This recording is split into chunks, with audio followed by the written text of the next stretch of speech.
News, a boxing gym vandalized and a coach having to pay out of his own pocket for the damages. We'll show you the details next. Plus, the turmoil in Taft continues with a former city secretary facing criminal charges. We'll show you the latest on this developing story.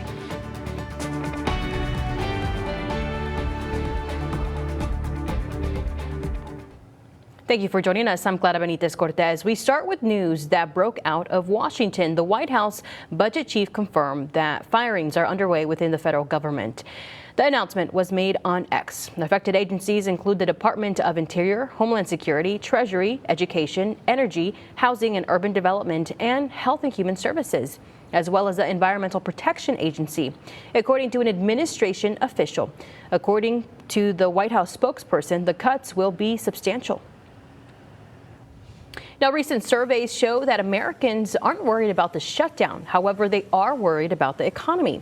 Consumer sentiment is at preliminary recording of 55, according to a report from the University of Michigan. That's the 7th lowest mark since 1952 and a level rarely seen since the World War II era. The director of the survey notes high prices and weak job opportunities are among the factors that are causing concern among consumers.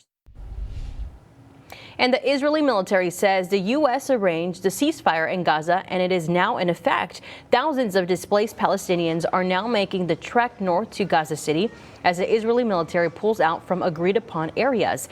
At this time, it is unknown when the hostages that have been held by both sides will be released, though it is expected to be in the next 72 hours. But for now, the fighting has stopped. President Donald Trump is expected to visit Israel on Monday, according to Israeli police detailing security measures for his trip. And in Tennessee, 19 people are dead or missing after an explosive manufacturing plant exploded this morning. The plant was located about an hour west of Nashville. The blast took place at around 7:45 this morning. A cause is unknown at this time, but the sheriff says the area is now secure, though people may still hear some smaller explosions throughout the day. Very devastating blast. It encompassed one whole building that was on the facilities. The sheriff says they are now working to contact the families of those missing. And we have new information about Tuesday's plane crash in B County that left the pilot dead. The pilot has been identified as 44-year-old Hendrik Jacobus Kroger. Kroger died when his single-engine plane crashed in the Skidmore area. The plane went down in a field near Highway 181. DPS officials tell us they were delayed in releasing his name because Kroger's family lives in Germany. They had to work with the German consulate to track them down and notify them of Kroger's death. Still no word on what led to the crash. Well, you've probably seen a picture of Charlie Kirk on the side of the highway posted on a billboard with the words, "We are Charlie." The billboard went up this month on Everhart and SPID. Behind the advertisement is the Nueces County Republican Party and the Corpus Christi Trump Train Group. The founder of the group, Joe Michael Perez, says the reason for the billboard is to show respect to the late conservative activist Charlie Kirk, bring awareness to stop political violence, and in the end, unite both sides. The billboard cost the group $5,000. It will be up for the next month.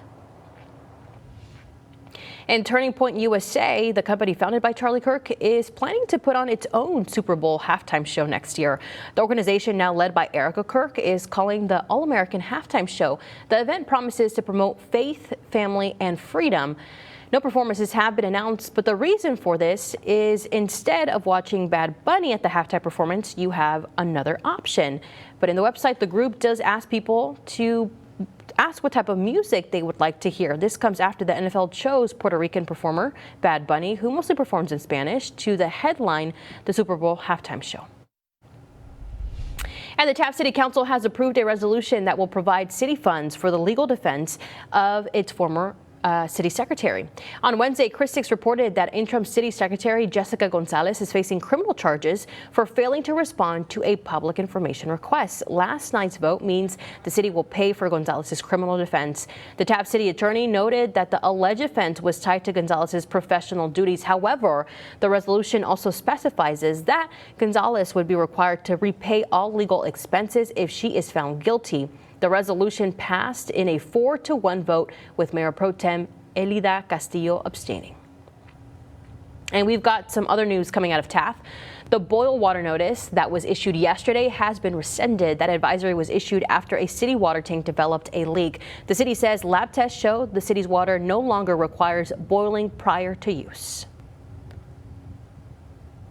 Well, speaking of water, and it's finally Friday, will we get some rain this weekend? Who knows? The answer to that question is meteorologist Stephanie Lauber, who is joining us from the Weather Center. Stephanie, is it going to be dry or wet this weekend? Well, happy Friday. We are looking at some pretty dry conditions and lots of sunshine, kind of like what we saw today, only better, at least as far as the feel goes when you step outside. We're going to be looking at some conditions that aren't quite fall, but I think are still going to be good for those plans. Have a look today. It's been hard to find any clouds out there, especially the closer to the coast that you are. Those clouds moving out to the southwest and with it leaving lots of sunshine in its wake. But even then, wasn't too bad out there. Felt pretty nice. Our humidity has been decreasing. So when you spend time outdoors, you may have noticed a fresher feel out there. It's not that air you can wear start that we've had each day this week. And our wind direction started out from generally the north-northeast, kind of became more of an east situation toward the afternoon, bringing our temperatures to the low 90s across a lot of the neighborhoods that we are now seeing in the 80s to get things going this evening. So as we get those feels like temperatures in check, what does this mean for temperatures this weekend? Any taste of fall on the way? I'll tell you what's in the future ahead. A Westside Boxing Club was vandalized on Monday. Coach Abel Rodriguez with CC Christian Warriors Boxing Club tells us someone broke into the club on Ayers near Tarleton and took shovels, brooms, and a stepladder. Coach Rodriguez says the thief or thieves had broken through a large glass pane in the front, but they were unable to pry open the main door. The crime was reported to police on Tuesday, but there's no word of any arrests. And a small army of volunteers gathered at the VFW Post 3837 in Calallen for a very special mission. They got together to assemble 1,000 U.S. flags that will be installed at the Borcher Fairgrounds for the 5th annual Coastal Bend Flags of Valor. A kickoff ceremony will be held on November 6th. The flags will be on display through December 3rd. Among the volunteers who helped assemble the flags today were some Flower Bluff High School students who are in the NJROTC program. As a NJROTC, our main goal isn't to make more people in the military, but to become better citizens and to be more involved in our community.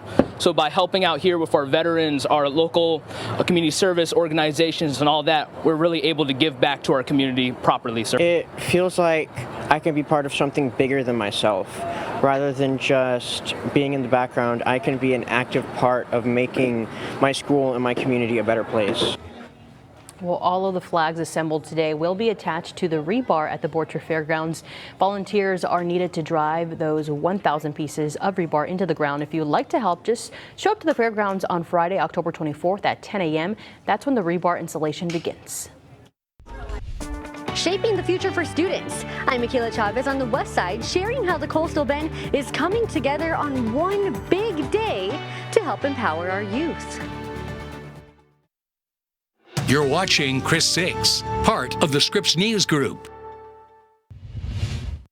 Strong communities start with strong youth, and one nonprofit organization is making sure students here in the Coastal Bend have the tools they need to succeed. I'm Michaela Chavez, your Sunrise Neighborhood News reporter on the West Side, sharing how a leadership summit is helping turn students' potential into purpose.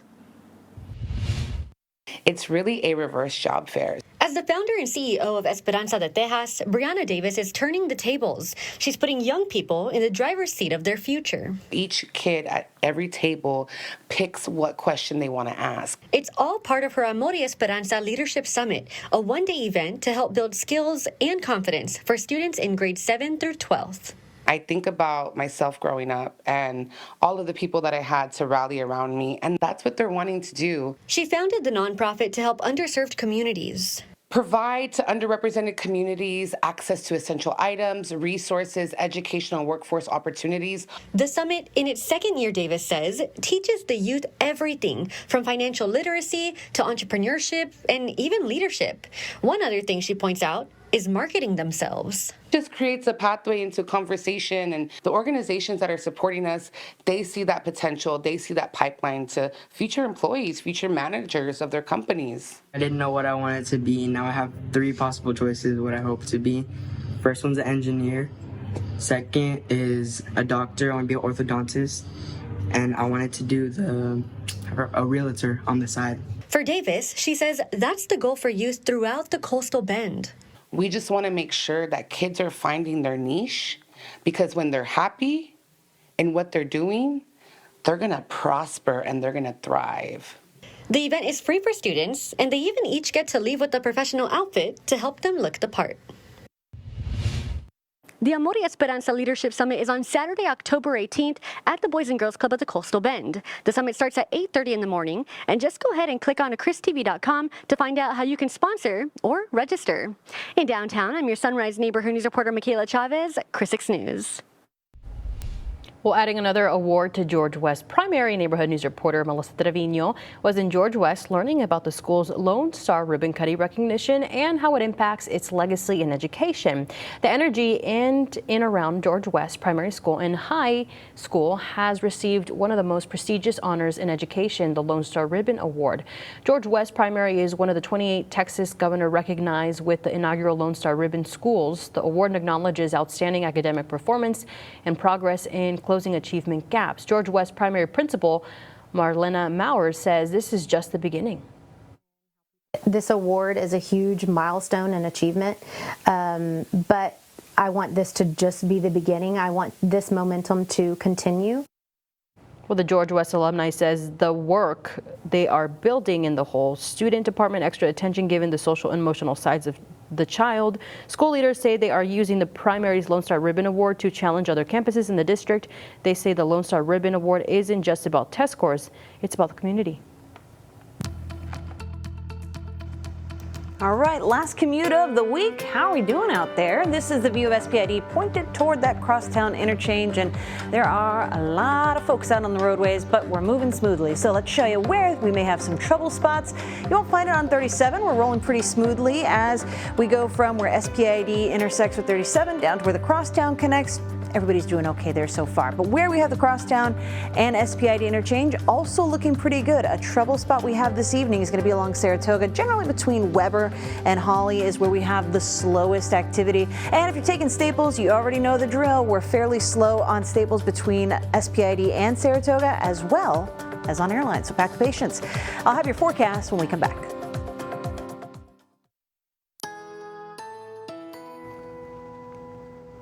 All right, happy Friday to you. We are looking at a pretty nice weekend ahead. Spoiler alert, you need to make some plans, and if you make them outside, hey, might pay off. It's not quite fall out there yet. Obviously, we have a lot of red on this map, but let me show you what the situation looks like today and compare it to the past couple of days, because we've been dealing with some very warm weather.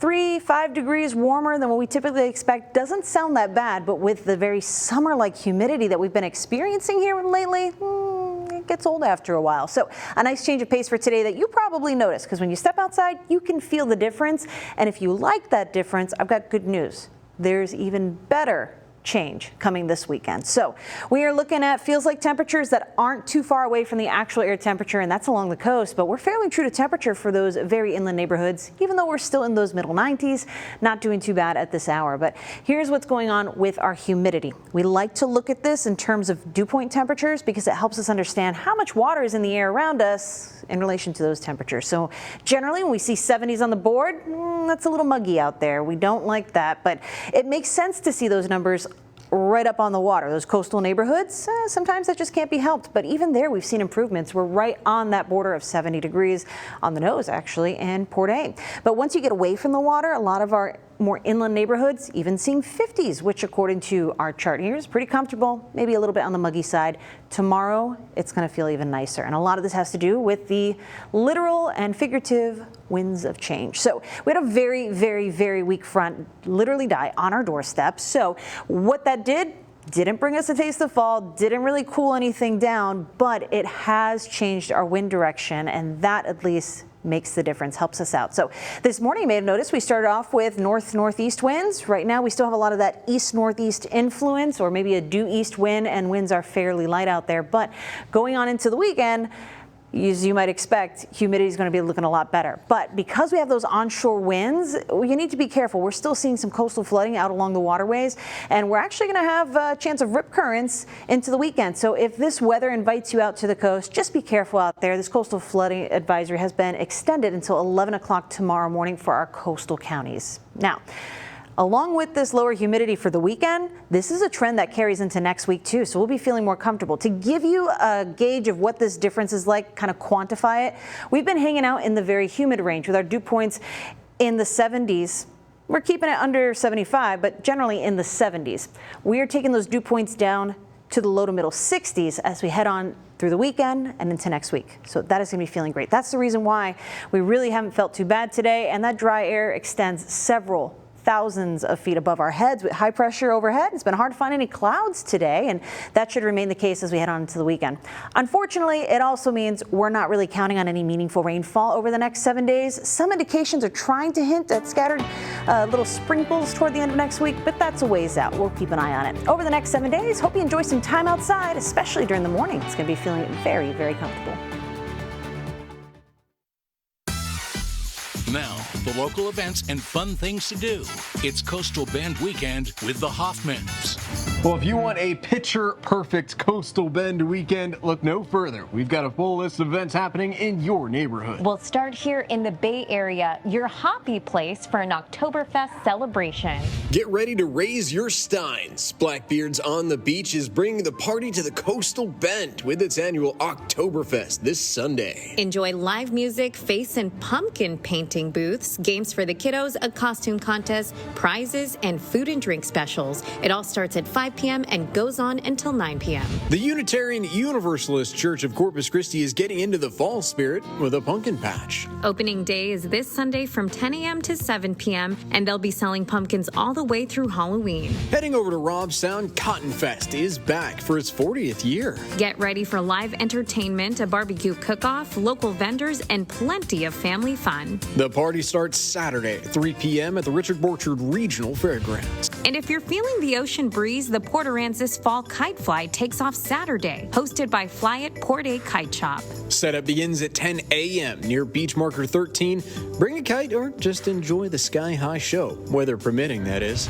And if you're looking for a deal this weekend, the USS Lexington Museum is celebrating 250 years of the U.S. Navy with a special offer. Starting today through Monday, general admission is just $2.50, and museum memberships are $25 off. Plus, a free commemoration ceremony will be held Monday at 1 p.m. in Hangar Bay 2.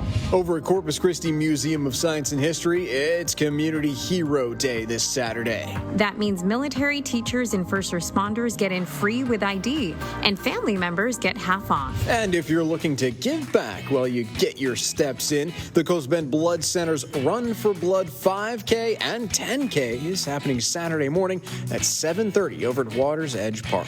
Runners get a slice of pizza and a beer ticket, and there will be food trucks, vendors, prizes, and a whole lot of cheering. And we, the Hoffmans, will be your MCs for the morning, and it's all for a great cause, supporting the Blood Center's life-saving mission. Well, you know how they say there's plenty of fish in the sea. Well, there's plenty more events that are happening all around the Coastal Bend, and that's on our website, christv.com. Exactly. And as always, folks, if you would like your event featured on a future Coastal Bend Weekend segment, make sure you dive into our DMs and send us a message.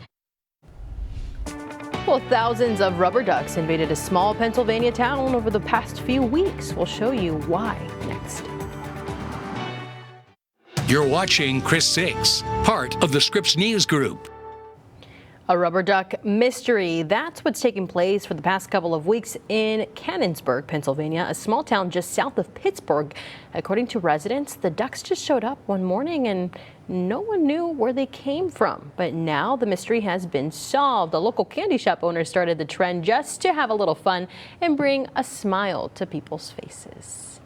We love to see it. But I'll tell you what, it did not bring a smile to Larissa Liska's face when she found out this story had nothing to do with Jeeps. Oh, right. But she likes the little rubber ducks to put on her Jeep. Exactly. As they call it, ducking. But let's take Pennsylvania as an example. On tonight's version of our favorite game, Misery Loves Company, the lack of fall. Pennsylvania is experiencing a bit of fall right now. Their temperatures along the northeast have fallen quite a bit right now. New York City, the Big Apple, is at 59 degrees. May not seem too chilly, but it's as warm as they'll get today. Meanwhile, there's warmer towns in Texas. We're not doing too bad, but nice weather this weekend. Something to be excited for. Alrighty, everybody. Thank you so much for joining us. We'll see you here back at 6 o'clock. Good night.